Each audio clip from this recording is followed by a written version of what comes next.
Welcome back to NBA Stories, where every legend comes with a chapter of shadows. Tonight we dive into one of the most controversial turning points in modern basketball. This is the story of the scandal that forever changed Kobe Bryant's entire career. Before the scandal, Kobe Bryant was the perfect poster boy of the NBA. He was young, talented, charismatic, and already a champion several times over. He had the movie star smile, the Jordan comparisons, and the Los Angeles spotlight. To many fans, he was the clean, ambitious prodigy destined to own the next era. On the court, Kobe was ascending at a ridiculous pace. He had already formed a dominant duo with Shaquille O'Neal on the Lakers. 3 straight championships from 2000 to 2002 turned Los Angeles into a dynasty. Brands lined up around the block to attach themselves to his rising star. He was not just a player, he was a global product, a symbol of excellence and hard work. But in the summer of 2003, everything changed in one night in Colorado. Kobe traveled to Eagle, Colorado for knee surgery and stayed at a resort hotel.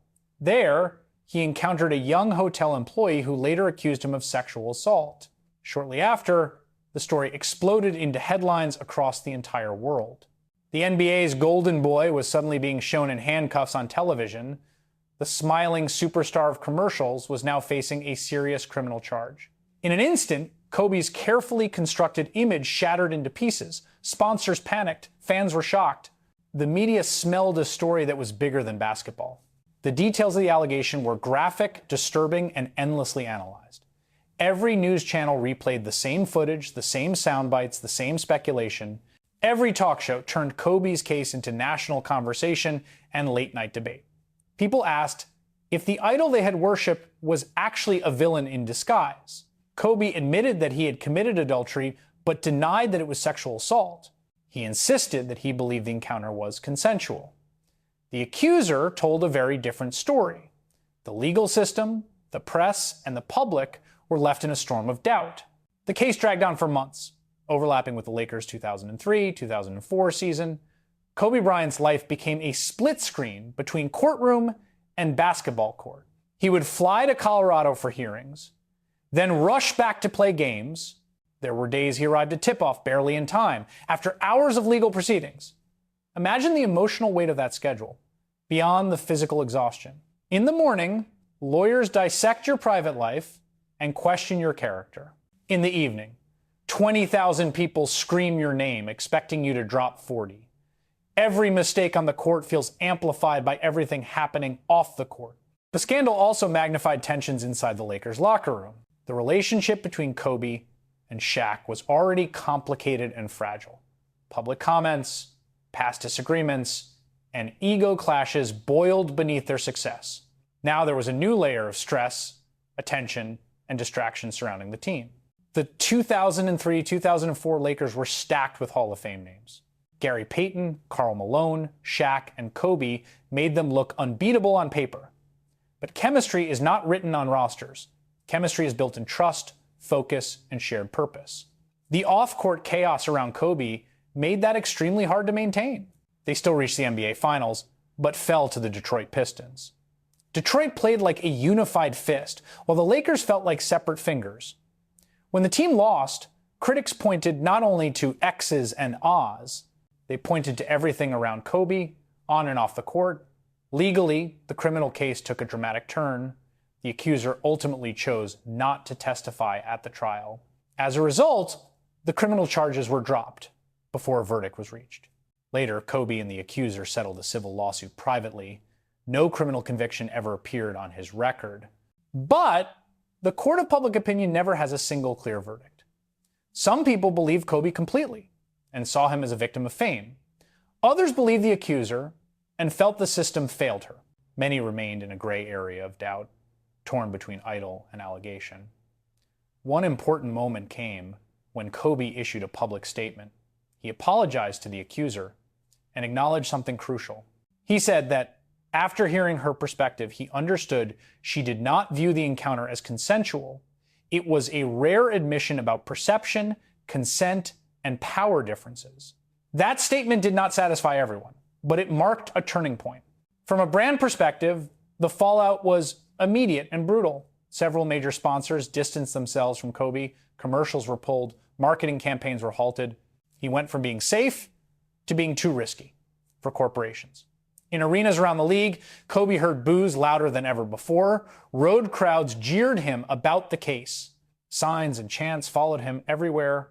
For the first time in his career, he was not simply the hero or the villain on the scoreboard.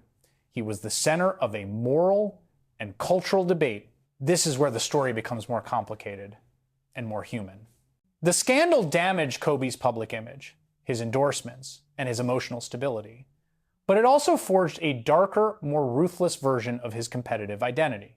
Out of that chaos, the Black Mamba persona began to take shape. The Mamba mentality was not born from comfort or praise. It was born from isolation, criticism, and the feeling of having nowhere to hide. Kobe turned to basketball as a form of control when everything else felt unstable. He poured his obsession, his guilt, his anger, and his need for redemption into the game. In the seasons that followed, Kobe unleashed some of the greatest individual performances ever. He scored 81 points in a single game against the Toronto Raptors. He put together scoring streaks that looked like video game numbers. He seemed determined to show that whatever people thought of his personal life, his game was untouchable. Yet even those performances were wrapped in the shadow of his past. Every time he soared, the scandal stood behind him like a silhouette. His greatness was now always paired with a question mark. Could you separate the player from the allegations, the art from the artist? Emotionally, this is where many fans feel torn. On one side, you see a man who clearly worked harder than almost anyone. He pushed the limits of discipline, resilience, and self-belief. He inspired millions with his message of relentless effort and never giving up. On the other side, there is a woman whose story will never be fully known publicly. There is pain that cannot be measured by points per game. There are questions about consent, power, and accountability that linger beyond final scores. For some people, that shadow can never fully disappear, no matter how much he achieved later. The scandal also changed how Kobe carried himself in later years. You could feel a shift in his demeanor, more guarded but also more reflective. He embraced being a father more publicly, often seen with his daughters. His commitment to family became part of the narrative of his second act. On the court, he transformed from the young sidekick to Shaq into the sole leader of the Lakers. After Shaq was traded, the team truly became Kobe's. In time, the Lakers rebuilt with new pieces and new identity. Kobe led them to championships again in 2009 and 2010. Those later titles felt different from the early three-peat. They were framed as redemption, as proof that he could win as the main leader. The league had changed. The narratives had changed, and Kobe had changed. He was no longer just the kid chasing Jordan. He was a battle-scarred veteran trying to rewrite his own story. Media coverage slowly shifted as well. The focus returned more to game winners, championships, and legendary performances. But the scandal never completely left the conversation. It was always a footnote, sometimes a headline, depending on who was speaking. When discussions about Kobe's legacy come up, the scandal is a dividing line. Some fans feel his later growth, community work, and mentorship deserve emphasis. They look at how he supported women's basketball, coached his daughter's team, and inspired young players. Others argue that his charity and later actions cannot erase the allegation. They insist that a complete story must include both brilliance and darkness. This emotional conflict is part of why the scandal changed his career so profoundly. It forced people to see him not just as an athletic superhero, it forced them to see him as a flawed human being with serious accusations attached to his name. For Kobe himself, it seemed to create a lifelong tension between who he was and who he wanted to become. Think about the internal battle he might have carried every day. To step onto the court knowing some people adore you and others despise you. To know that your children will one day read about that chapter of your life, to try to teach them about hard work and integrity while your own past is controversial.